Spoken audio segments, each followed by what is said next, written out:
Nakaperwisyong pagbaha sa usa ka dapit sa sitio Mahayag, Barangay San Isidro, Dakbayan sa Talisay. Ginangop sa usa ka mulupyo sa GMA RTV Balitang Bisdak.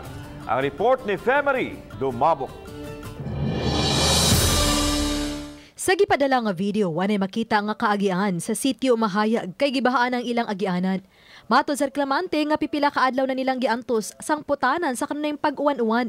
Gipatawag ni Mayor Samsam Gulya sa mga kawani sa Engineering Office aron masusi kini og mapangitaan og kasulbaran. Ang Aksyon Agad team ang nangitag paagi nga mapasuyupan ang tubig baha isip short-term solution. Kay Waman, it's 400 meters away from the highway. So walay kalabayan sa tubig. So daghan na sa mga balay sa isig ka kilid wanay agianan ng tubig. So ang atong gibuhat karon ato sang gisuyop ang tubig kanang para mahubas dito.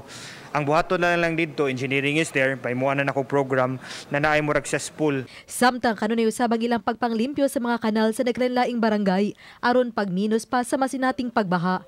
Niadtong weekend lang nga clean up drive mukapin sa 7 ka toneladang basura ang nakuha gikan sa mga kanal ug diha sa sapa ug kadagatan. Uban ni Jun Sulon. Ako si Femery Dumabok. Balitang Bisdak.